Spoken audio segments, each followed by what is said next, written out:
करवा चौथ व्रत कथा। प्राचीन काल में एक साहूकार के 7 लड़के और एक लड़की थी।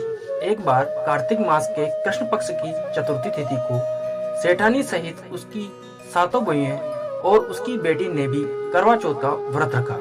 रात्रि के समय जब साहूकार के सभी लड़के भोजन करने बैठे तो उन्होंने अपनी बहन से भी भोजन करने के लिए कहा।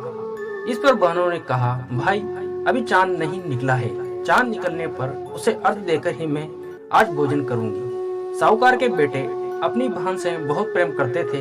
उन्हें अपनी बहन का भूख से व्याकुल चेहरा देख बेहद दुख हुआ।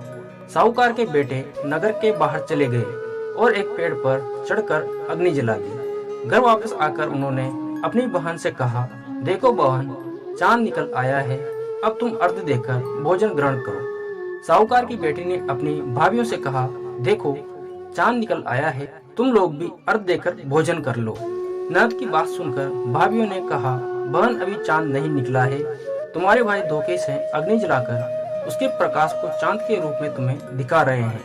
साहूकार की बेटी अपनी भाभियों की बात को अनसुनी करते हुए भाइयों द्वारा दिखाए गए चांद को अर्घ देकर भोजन कर लिया। इस प्रकार करवा चौथ का व्रत भंग करने के कारण विघ्नहर्ता भगवान श्री गणेश साहूकार की लड़की पर अप्रसन्न हो गए। गणेश जी की अप्रसन्नता के कारण उस लड़की का पति बीमार पड़ गया और घर में बचा हुआ सारा धन उसकी बीमारी में लग गया।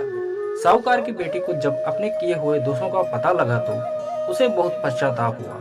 उसने गणेश जी से क्षमा प्रार्थना की और फिर विधि विधान पूर्वक चतुर्थी का व्रत शुरू कर दिया। उसने उपस्थित सभी लोगों का श्रद्धा अनुसार आदर किया और तदुपरांत उसने आशीर्वाद ग्रहण किया। इस प्रकार उस लड़की की श्रद्धा भक्ति को देखकर एक दंत गणेश जी उस पर प्रसन्न हो गए और उसके पति को जीवन दान प्रदान किया। उसे सभी प्रकार के रोगों से मुक्त करके धन संपत्ति और वैभव से युक्त कर दिया।